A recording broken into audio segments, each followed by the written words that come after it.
When bodyboards are made, they start off as a blank piece of foam made up of one of three materials: extruded polystyrene, polyethylene, or polypropylene.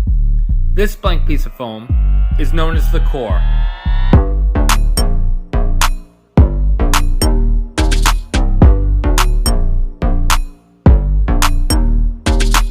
Polyethylene and polypropylene are both a type of plastic that can be categorized as thermoplastic polymers, meaning they can be melted or molded.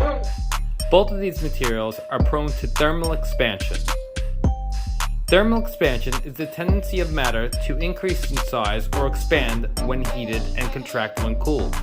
This is how a thermometer works. The mercury expands when heated and contracts when cooled. Polyethylene has a greater thermal expansion than polypropylene, which means that it expands more with temperature changes. The slick bottom of the bodyboard is made of either a high-density polyethylene, otherwise known as HDPE, or Surlyn, both of which are also thermoplastic polymers. These slick materials seal the board's bottom, helps them to retain their shape, as well as aid in their speed by minimizing friction. A bodyboard's shape is further reinforced with the use of stringers and mesh.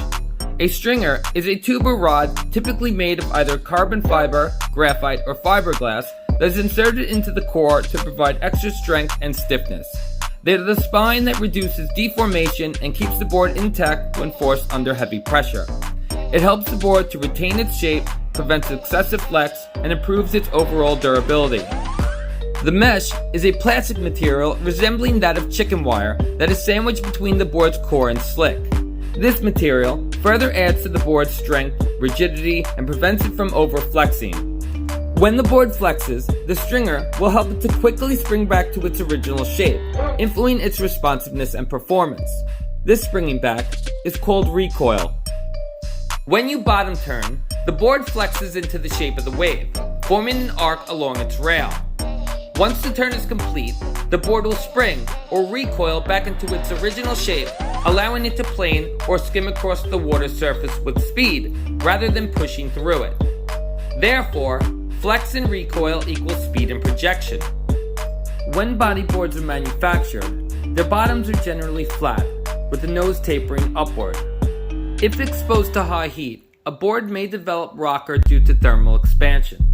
Rocker refers to the curve of the board's bottom, specifically the upward arc that extends from the nose to the tail. If a board has too much rocker, it can result in slower speed due to its inability to plane. The board will push water rather than smoothly skim across it. It can make it harder to catch waves and may struggle in small mushy ones that lack power. Regardless of these factors, there are some benefits. Having some rocker can help prevent nosediving on steep waves. Its arc shape can be beneficial for bottom turns and carving.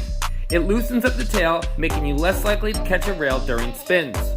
I myself am not a fan of rocker, as I find speed to be the most important asset for executing maneuvers, especially in smaller or weak waves.